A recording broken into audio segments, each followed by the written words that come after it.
Welcome to CS classes. Today our topic of discussion is GST. आज हम GST के बारे में जानेंगे. इस वीडियो लेक्चर में हम जानेंगे कि GST क्या होता है, GST एक डायरेक्ट टैक्स है या इनडायरेक्ट टैक्स है, GST कब लेवी होता है, GST गुड्स पे लगता है या सर्विसेज पे लगता है, GST कितने टाइप्स की होते हैं, GST के क्या अलग अलग रेट्स हैं. सारी बेसिक जानकारियां जीएसटी के बारे में इस वीडियो लेक्चर में हमें मिल जाएंगी आज. So let's start. जैसा कि आप सबको पता है कि जीएसटी एक टैक्स है, तो पहले हम जान लेते हैं टैक्स क्या होता है. What is tax? टैक्स क्या है?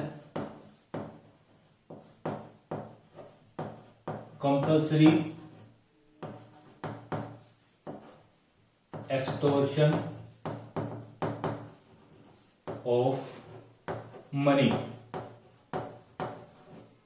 Compulsory extortion of money. धन की जबरन वसूली को टैक्स कहेंगे. अगर धन की जबरन वसूली को टैक्स कहेंगे तो हफ्ता वसूली किसे कहेंगे? तो कुछ और ऐड करते हैं इसमें. ऐड कर दिया मेड अंडर एनी एक्ट या law by government. Compulsory extortion of money made under any act या लॉ बाय गवर्नमेंट. जब गवर्नमेंट के द्वारा किसी कानून को बना के या किसी लॉ के तहत धन की वसूली की जाए तो उसे हम क्या कहेंगे? टैक्स कहेंगे. टैक्स क्यों कलेक्ट करती है गवर्नमेंट? गवर्नमेंट टैक्स कलेक्ट करती है टू सपोर्ट द नेशन. देश को चलाने के लिए गवर्नमेंट प्रोवाइड करती है हमें सारी इंफ्रास्ट्रक्चर फैसिलिटी प्रोवाइड करती है. रोड ब्रिज ये सब बना के देती है हमें. हेल्थ केयर फैसिलिटीज देती है. ये सब गवर्नमेंट कहां से कर पाती है? गवर्नमेंट हमसे टैक्स कलेक्ट करती है. और वो जो टैक्स कलेक्ट किया जाता है, वो जो हमारी जेब से पैसा जाता है गवर्नमेंट को, उसकी बारिश हम पे ही गवर्नमेंट के द्वारा की जाती है. ठीक है, उसकी फैसिलिटी, उसका बेनिफिट्स हमें ही मिलता है. तो compulsory extortion of money made under any act और law by the government to support the nation, ये टैक्स है. अब टैक्स को फर्दर सेग्रीगेट कर लिया जाता है डायरेक्ट टैक्स और इनडायरेक्ट टैक्स में. क्या होता है डायरेक्ट टैक्स, क्या होता है इनडायरेक्ट टैक्स, बात करते हैं.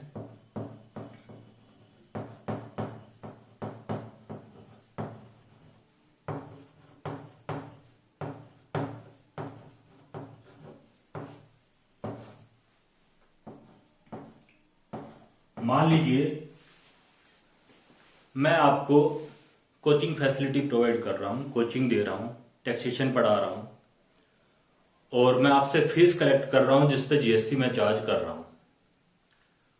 तो ये मैंने जीएसटी का रजिस्ट्रेशन कराया है. गवर्नमेंट के द्वारा मुझे ये लायबिलिटी इंपोज की गई है कि मैं टैक्स कलेक्ट करूं, जीएसटी कलेक्ट करूं अगर मैं टैक्सेबल सर्विसेज आपको प्रोवाइड करता हूं. तो अगर ये फैसिलिटी आपको मैं कोचिंग प्रोवाइड करता हूं तो इंपोज होगा मेरे पे, मिस्टर विनीत पे. पर मैं ये टैक्स जीएसटी अपनी कोचिंग फीस के साथ आप लोगों से कलेक्ट करूंगा. तो बोन किसके द्वारा किया जाएगा? By students. It means ultimate burden किस पे जाएगा? कंज्यूमर पे. ठीक है, तो बोन कोई और कर रहा है, इंपोज किसी और पे हो रहा है, तो क्या बना आपका? Indirect tax. टैक्स पे किया स्टूडेंट्स ने, उसे कलेक्ट किया विनीत ने और सबमिट करा दिया गवर्नमेंट को. इंपोज हुआ विनीत पे, बोन किया स्टूडेंट्स ने. So it is indirect tax. ऐसे ही डायरेक्ट टैक्स की बात करें तो डायरेक्ट टैक्स क्या होता है कि इंपोज भी मुझ पे हो और बियर भी मेरे द्वारा किया जाए, मतलब पेमेंट भी मेरे द्वारा की जाए. और इसका बर्डन भी मैं ही सहन करूं। जैसे आपका इनकम टैक्स, इनकम टैक्स में क्या होता है, इम्पोज किस पे होता है, मेरे ऊपर होगा, मिस्टर विनीत पे, और इनकम टैक्स पे किसके द्वारा किया जाएगा, मिस्टर विनीत के द्वारा। तो ऐसे ही है कि इम्पोज भी सेम पर्सन पे हो और पे भी सेम पर्सन करे। डायरेक्ट टैक्स इम्पोज किसी दूसरे पे हो और उसका बर्डन किसी अलग व्यक्ति पे हो तो वो आपका इनडायरेक्ट टैक्स। क्लियर है। तो टैक्स की बात की, टैक्स के सेग्रीगेशन को जाना कि कौन सा डायरेक्ट टैक्स होता है, कौन सा इनडायरेक्ट टैक्स होता है। टैक्स में और दो तीन चीजें आती हैं, जैसे कई बार आता है टैक्स की जगह ड्यूटी आ जाती है। ड्यूटी मतलब ये भी टैक्स का ही पार्ट है, एक ही थाली के चट्टे बट्टे हैं। ड्यूटी मतलब excise duty, import duty, export duty, ये ड्यूटी हो गया आपका। जैसे इंपोर्ट ड्यूटी, एक्सपोर्ट ड्यूटी,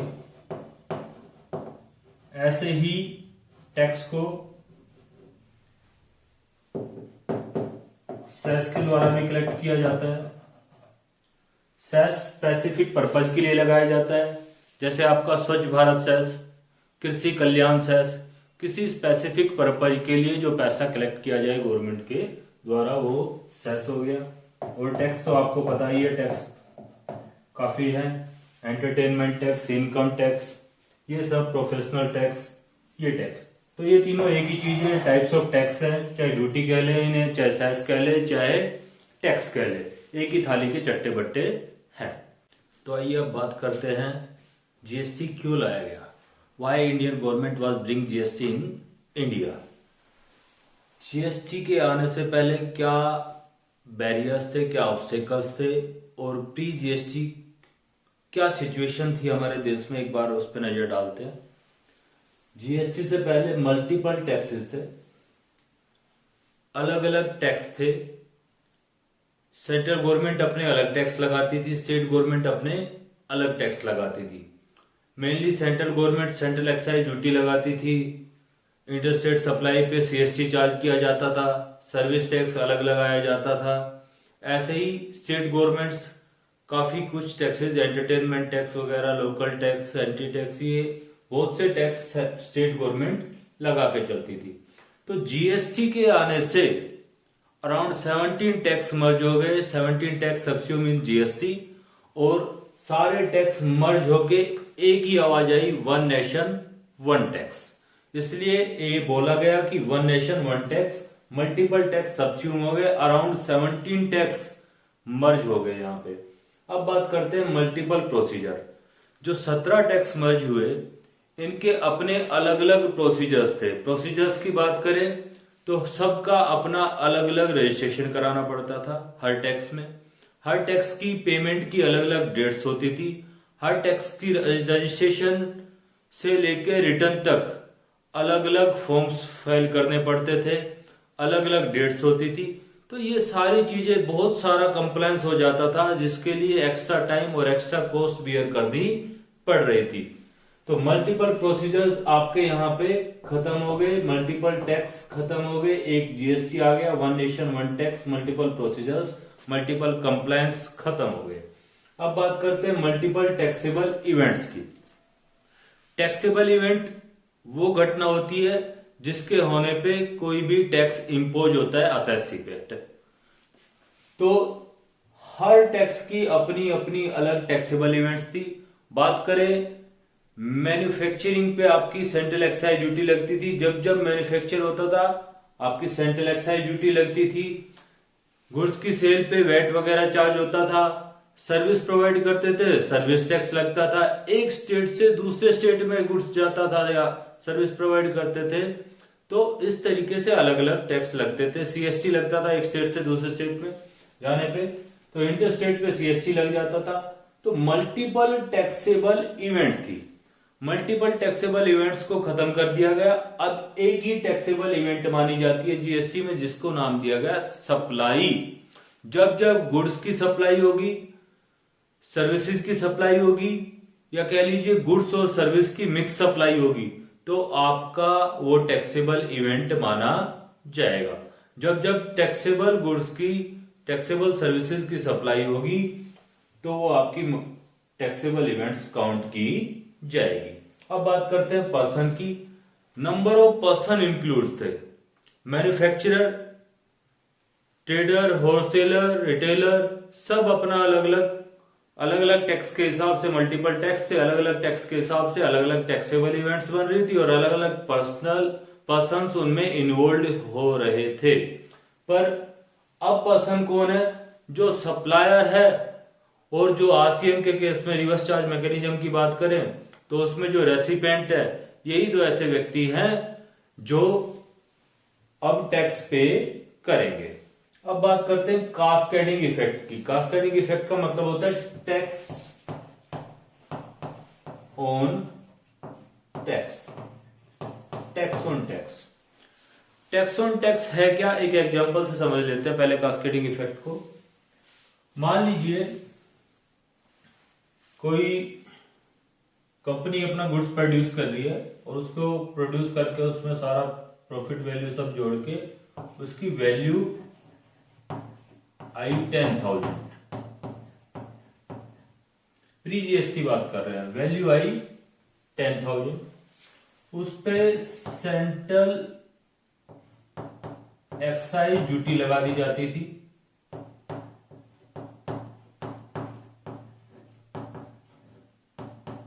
मान लीजिए at the rate of 10%, rate होता नहीं पर मान लेते हैं, आसानी होगी। 1,000 एक्साइज ड्यूटी लग गई एट द रेट ऑफ 10% के हिसाब से। इस वैल्यू पे 1,000 रुपए आपकी सेंट्रल एक्साइज ड्यूटी इसमें बन गई। Central excise duty 1,000। अब कम ड्यूटी प्राइस जो बना,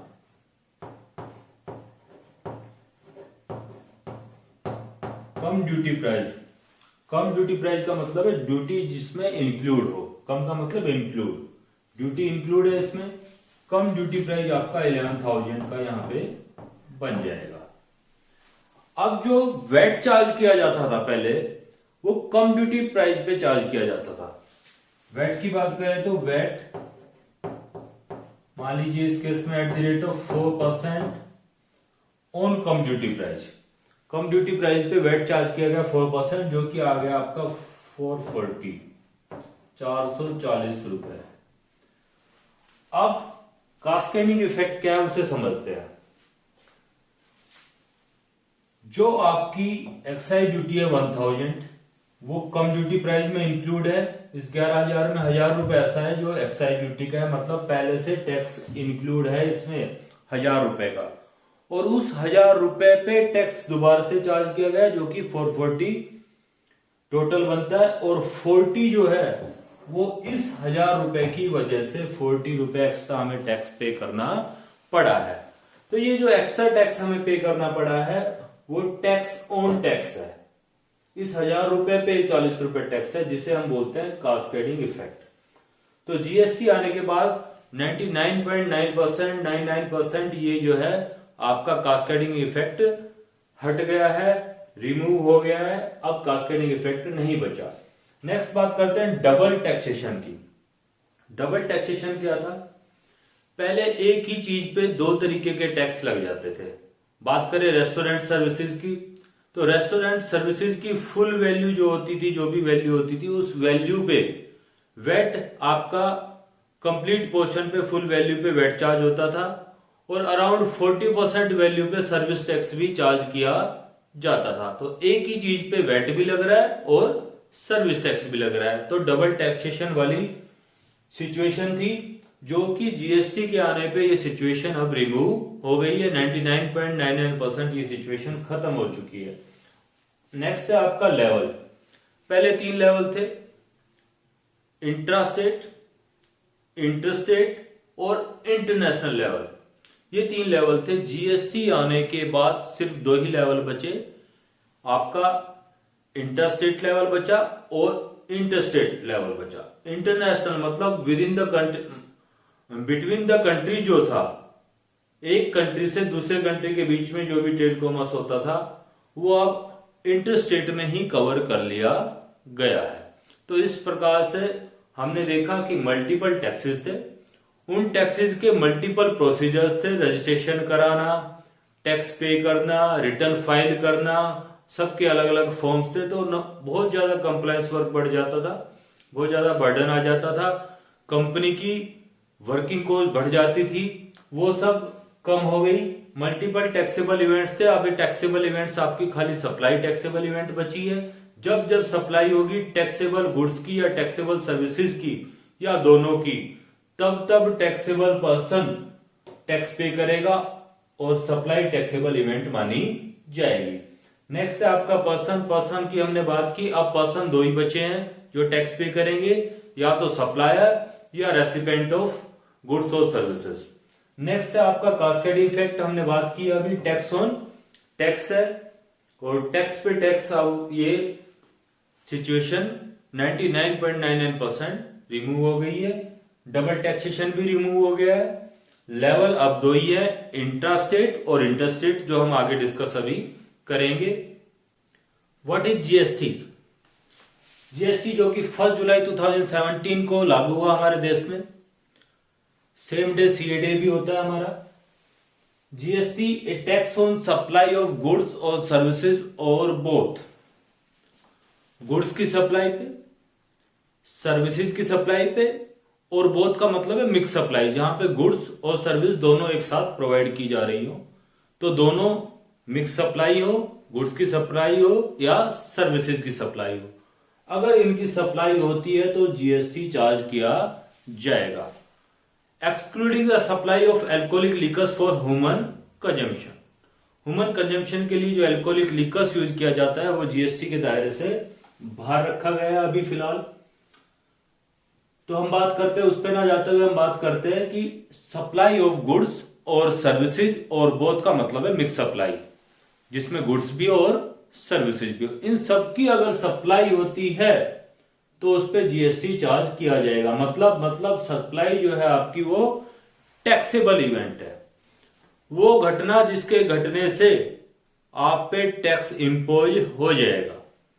तो टैक्स कब इंपोज होगा? जब जब गुड्स की सप्लाई होगी, सर्विसेज की सप्लाई होगी, या मिक्स सप्लाई होगी जिसमें गुड्स और सर्विसेज दोनों होंगे, तो वो आपकी टैक्सेबल इवेंट बन जाएगी और उस पर टैक्स इंपोज हो जाएगा। तो अब टैक्सेबल इवेंट, पहले बहुत सारी टैक्सेबल इवेंट थी, हमने बात की थी मल्टीपल टैक्सेबल इवेंट होती थी, जैसे मैन्युफैक्चरिंग टैक्सेबल इवेंट होती थी, एक स्टेट से दूसरे स्टेट में एंटर करते थे, एंट्री लेवल पे टैक्सेबल इवेंट थी। तो ऐसी बहुत सी घटनाएं थी जब जब टैक्स पे टैक्सेबल इवेंट्स आती थी, पर अब सबको हटा के, सबको सब्स्यूम करके एक टैक्सेबल इवेंट बनी है आपकी, जो कि क्या है? सप्लाई। अब बात करते हैं नेचर ऑफ सप्लाई की। सप्लाई की अगर हम बात करें तो हमें सप्लाई का ओरिजिन और डेस्टिनेशन पता होना चाहिए कि सप्लाई शुरू कहां से हुई, चाहे वो गुड्स की हो, चाहे सर्विसेज की हो, चाहे मिक्स सप्लाई हो, शुरू कहां से हुई और उसका डेस्टिनेशन क्या है। अगर कोई सप्लाई एक स्टेट में शुरू होती है और सेम स्टेट में ही एंड हो जाती है, कंप्लीट हो जाती है, तो हम उसे कहेंगे, मतलब within same state supply होती है, या within same union territory, एक स्टेट में या यूनियन टेरिटरी में विद इन सेम स्टेट या within same union territory में सप्लाई होती है, तो वो आपकी कौन सी सप्लाई कहलाएगी? Intra state supply. इंट्रा का मतलब होता है आपको within state, intra state supply आपकी ये बन जाएगी। ये इंट्रा स्टेट आपकी सप्लाई बन जाएगी। और इस पे कौन कौन सा जीएसटी चार्ज किया जाएगा? इंट्रा स्टेट जैसे हरियाणा टू हरियाणा, मतलब विद इन हरियाणा, जैसे हरियाणा के एक शहर, रोहतक से सोनीपत, पानीपत से कैथल, ये मतलब within same state. UP to UP, Meerut से लखनऊ, ये विद इन सेम स्टेट है। चंडीगढ़ से चंडीगढ़ में, एक यूनियन टेरिटरी से दूसरी यूनियन टेरिटरी में, तो ये आपका with in same union territory हो गया, इंट्रा स्टेट सप्लाई कहलाएगी। जिसपे आपका हरियाणा टू हरियाणा है तो 2 टैक्स चार्ज होंगे, सीजीएसटी एंड एसजीएसटी। जैसे हरियाणा जीएसटी, स्टेट का जो अपना है जीएसटी। ऐसे ही यूपी टू यूपी है तो यहां भी सीजीएसटी एंड यूपी स्टेट का जीएसटी, तो उसे एसजीएसटी कह लेते हैं अभी तो। चंडीगढ़ टू चंडीगढ़ तो इस पे क्या चार्ज होगा आपका, CGST and UTGST. Union territory है तो एसजीएसटी की जगह क्या आ जाएगा, यूटीजीएसटी आ जाएगा। तो यहां पे जब इंटर स्टेट सप्लाई हो तो आपका या तो सीजीएसटी चार्ज होगा, साथ में एसजीएसटी या यूटीजीएसटी चार्ज होगा। दोनों अलग अलग चार्ज होंगे, 9% सीजीएसटी और 9% एसजीएसटी। अगर 18% जीएसटी इंपोज हो रहा है तो 9% यहां हम बांट लेंगे। अगर within the same state, origin और destination within the same state नहीं रहते, मतलब इन सम स्टेट रहते हैं, अलग अलग स्टेट में रहते हैं, मतलब इन टू डिफरेंट स्टेट, या कह लीजिए in two different union territories, in a state and union territory, और इन टू डिफरेंट कंट्रीज जैसे इंडिया और यूके, यूएसए, इनके बीच में अगर सप्लाई हो रही है गुड्स की, सर्विसेज की और बोथ, तो हम कहेंगे कि वो इंटर स्टेट सप्लाई आपकी बन जाएगी। कौन सी सप्लाई बनेगी, इंटर स्टेट सप्लाई आपकी बन जाएगी। इंटर स्टेट सप्लाई में two different state, two different union territories, in state और union territories, in two different countries, वो आपकी इंटर स्टेट बनेगी। जैसे Haryana to UP, MP to Himachal,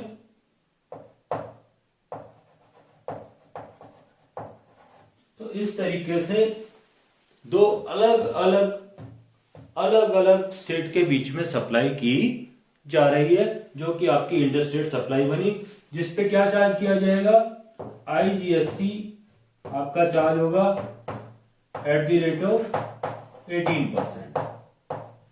अब बात करते हैं जीएसटी के नेचर की। हमने बात की कि GST destination based consumption tax है। कौन सा है, डेस्टिनेशन बेस्ड कंजम्पशन टैक्स, मतलब जो सप्लाई का डेस्टिनेशन होगा, जो सप्लाई का डेस्टिनेशन होगा, वो स्टेट, जो स्टेट कंज्यूम करेगा वो स्टेट टैक्स का पोर्शन अपने पास रखेगा, उस स्टेट की अर्निंग मानी जाएगी।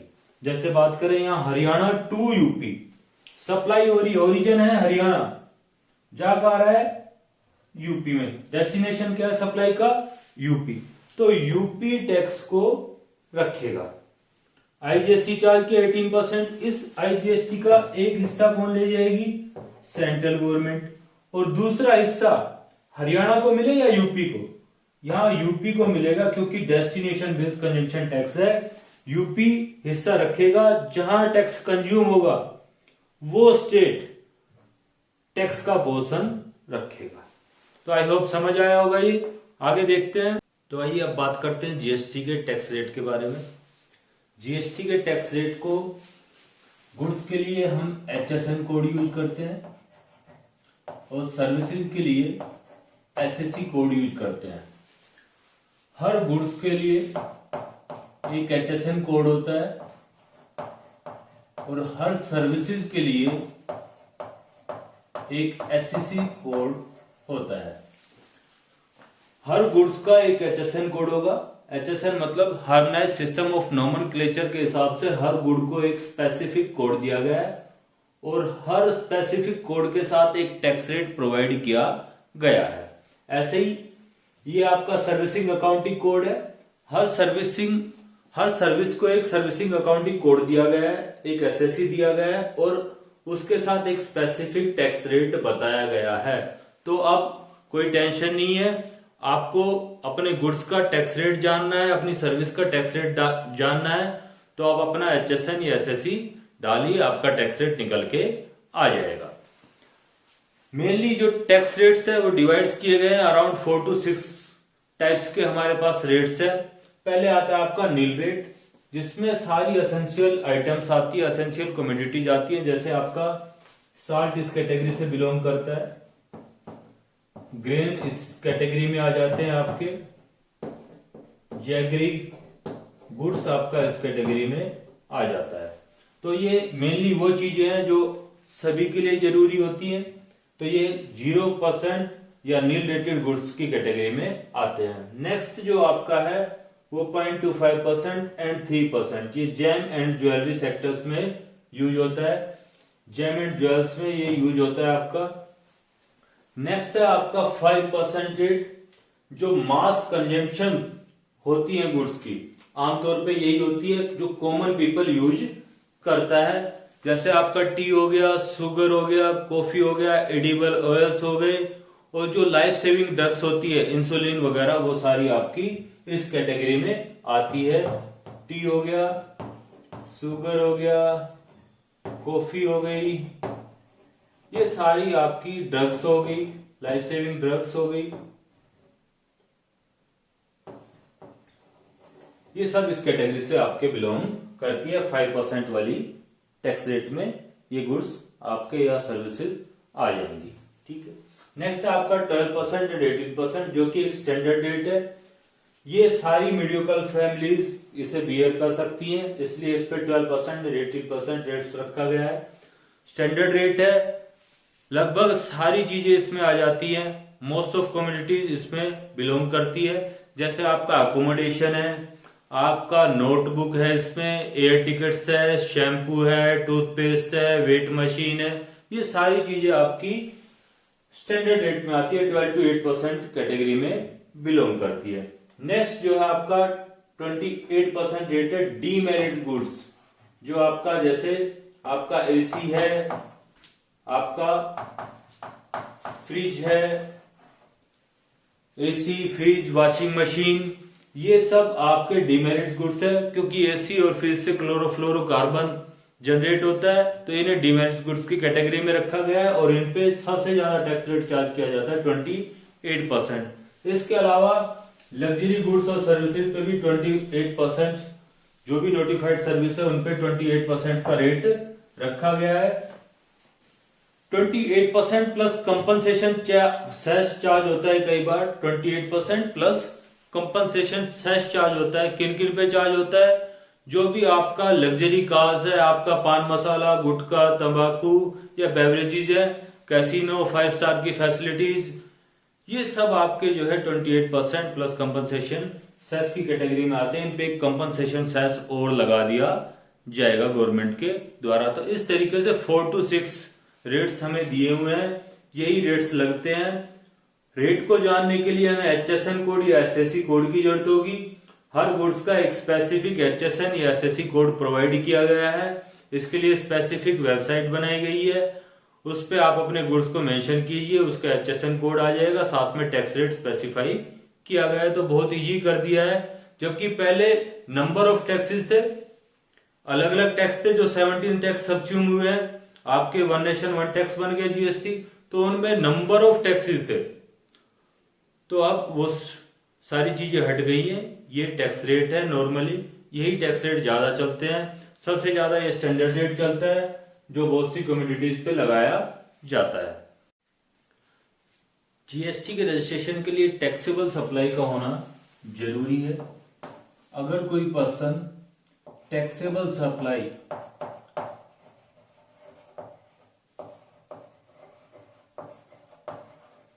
चाहे वो गुड्स की हो चाहे सर्विसेज की, अगर टैक्सेबल सप्लाई प्रोवाइड की जा रही है तो ही GST में रजिस्ट्रेशन की बात आएगी। अगर एग्जेम्प्टेड गुड्स की या नॉन टैक्सेबल गुड्स की सप्लाई की जाती है तो GST के रजिस्ट्रेशन की बात ही नहीं करेंगे। GST के रजिस्ट्रेशन की बात तब की जाएगी जब आपकी टैक्सेबल सप्लाई होगी, चाहे वो गुड्स के रिगार्डिंग हो चाहे सर्विसेज के रिगार्डिंग हो। अब बात करते हैं रजिस्ट्रेशन की। तो रजिस्ट्रेशन में सबसे पहले देखते हैं मैंडेटरी विदाउट एनी लिमिट्स, मतलब रजिस्ट्रेशन कराना जरूरी है, कोई लिमिट नहीं है, कोई टर्नओवर, एग्रीगेट टर्नओवर की बात नहीं की गई। कब कब ऐसा होता है कि आपको जीएसटी का रजिस्ट्रेशन कराना ही कराना है। इंटर स्टेट सप्लाई में आपको जीएसटी का रजिस्ट्रेशन कराना मैंडेटरी है। एक स्टेट से दूसरे स्टेट में, या एक स्टेट से दूसरी यूनियन टेरिटरी में, या एक यूनियन टेरिटरी से दूसरी यूनियन टेरिटरी में, या एक कंट्री से दूसरी कंट्री के बीच में अगर ट्रांजेक्शन होगी, सप्लाई होगी, तो इंटर स्टेट सप्लाई हम उसे बोलेंगे। पहले हम बात कर चुके हैं इस बारे में।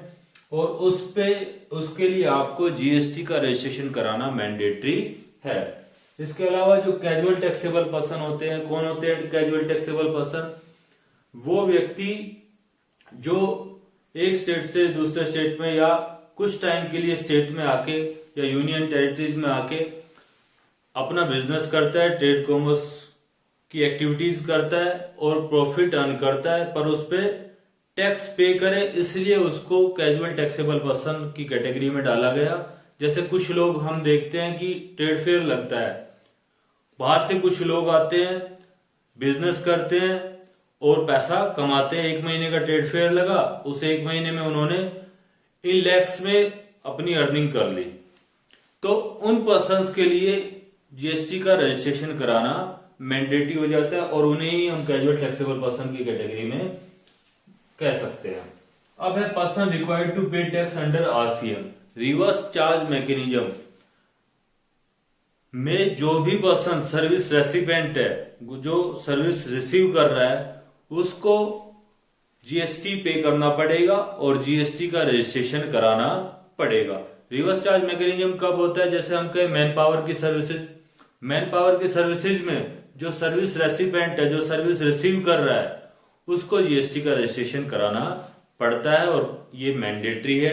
ऐसे ही जो अगर हम बाहर से सर्विसेज ले रहे हैं, बाहर दूसरे देश से, जैसे यूके से सर्विस ले रही है कोई कंपनी, या हम कहें मारुति कंपनी जापान से कोई पेटेंट लिया और उसे यूज कर रही है और उसके रिगार्डिंग फीस पे कर रही है, तो उस पर जीएसटी मारुति कंपनी पे करेगी, सर्विस रेसिपिएंट पे करेगा। इसलिए इसे रिवर्स चार्ज मैकेनिज्म भी बोलते हैं। तो रिवर्स चार्ज मैकेनिज्म में जो पर्सन रिक्वायर्ड टू पे टैक्स है, उसे रजिस्ट्रेशन कराना मैंडेटरी है।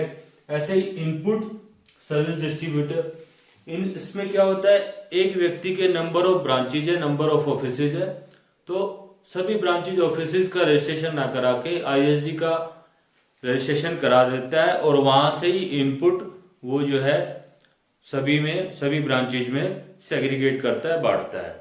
तो इन सबको रजिस्ट्रेशन कराना मैंडेटरी है, किसी लिमिट की कोई जरूरत नहीं है। जब भी इंटरस्टेट सप्लाई होगी, कैजुअल टैक्सेबल पर्सन होगा या आरसीएम मैकेनिज्म यूज होगा और कहें तो आईएसडी है, तो इन सब केसेस में रजिस्ट्रेशन कराना मैंडेटरी है। अब बात करते हैं इंटरस्टेट सप्लाई, तो यहां कवर हो गई। तो इंटरस्टेट सप्लाई कहां पे आएगी? इंटरस्टेट सप्लाई यहां पे आएगी मैंडेटरी विद लिमिट्स। इसके लिए लिमिट्स डिफाइन की गई है। गुड्स के लिए अलग लिमिट्स है, सर्विसेज के लिए अलग लिमिट्स है। जगह की भी बात की गई है, अगर हिली एरिया है तो क्या लिमिट होगी, अगर नॉन हिली एरिया है तो क्या लिमिट होगी। हिली एरिया की बात करें तो इसमें आपके 4 स्टेट लिए गए हैं, आपका मिजोरम, मणिपुर और आपका नागालैंड और त्रिपुरा, ये स्टेट इसमें लिए गए हैं। आपका मिजोरम, मणिपुर, आपका नागालैंड और त्रिपुरा, ये इस कैटेगरी से, हिली एरिया की कैटेगरी से बिलोंग करते हैं। अगर इनमें हिली एरिया में आपके गुड्स की एग्रीगेट टर्नओवर, ये ध्यान रखना मैं कह रहा हूं aggregate turnover, more than equal to 20 है, 20 लैक्स, तो आपको रजिस्ट्रेशन कराना पड़ेगा। तो आपके लिए रजिस्ट्रेशन मैंडेटरी हो जाता है। अगर नॉन हिली एरिया की बात करें तो गुड्स की वैल्यू अगर more than equal to 40 lakhs है तो भी आपको रजिस्ट्रेशन कराना पड़ेगा। सेम अगर सर्विसेज आप more than equal to 10 lakhs की प्रोवाइड कर रहे हैं आप एग्रीगेट सर्विसेज, और नॉन हिली एरिया में 20 लैक्स की, तो आपको रजिस्ट्रेशन कराना पड़ेगा। हिली एरिया मतलब मिजोरम, मणिपुर, नागालैंड त्रिपुरा, ये हिली एरिया है। इनमें अगर आप गुड्स की सर्विसेज 20 लाख और मोर की गुड्स की सर्विसेज एग्रीगेट की बात कर रहा हूं मैं, एग्रीगेट गुड्स की सप्लाई करते हो तो आपको रजिस्ट्रेशन कराना पड़ेगा। More than equal to 40 lakh goods की सप्लाई करते हो नॉन हिलिंग एरिया में तो आपको रजिस्ट्रेशन कराना पड़ेगा। सर्विसेज में ये लिमिट्स घट जाती हैं। अगर सर्विसेज हिली एरिया में आप सर्विस की सप्लाई कर रहे हो more than equal to 10 lakh तो आपको रजिस्ट्रेशन कराना पड़ेगा। अगर नॉन हिली एरिया है, कहे कि मिजोरम, मणिपुर, नागालैंड, त्रिपुरा इनको छोड़ दें तो बाकी एरिया जो है बच जाता है। जो भी स्टेट्स बचते हैं, यूनियन टेरिटरीज बचती है, उनमें लिमिट्स आपकी more than equal to 20 lakh है टैक्सेबल सप्लाई ऑफ सर्विसेज की। अब बात करते हैं वॉलंटरी रजिस्ट्रेशन। वॉलंटरी रजिस्ट्रेशन कौन कराएगा? इन सबको तो रजिस्ट्रेशन कराना ही कराना है क्योंकि इनका तो रजिस्ट्रेशन मैंडेटरी है विदाउट एनी लिमिट। इनको लिमिट्स दी गई है कि इस लिमिट के अंदर रह के, मतलब आप जब इस लिमिट को क्रॉस करते हो, after crossing that limit you have to get registered. फिर वॉलंटरी कौन कराएगा? वॉलंटरी वो कराएगा जो इंटरस्टेट सप्लाई कर रहा है और जिसकी लिमिट थ्रेशोल्ड लिमिट से कम है। फिर भी अगर वो रजिस्ट्रेशन कराना चाहता है, क्यों कराएगा वो registration? Input tax credit use करने के लिए, आईटीसी का यूज करने के लिए वो रजिस्ट्रेशन कराना चाहेगा। अपनी मार्केट में गुडविल बनाने के लिए वो चाहे कि मेरे नाम पे भी जीएसटी का रजिस्ट्रेशन हो, लोगों को ये ना लगे कि मेरी एग्रीगेट टर्नओवर 20 लाख या 40 लाख से कम है। तो उस केस में वो अपना रजिस्ट्रेशन करा के चलता है। वॉलंटरी रजिस्ट्रेशन कोई भी करा सकता है। Guys, if you have any query, please ask in the comment section. Thank you so much.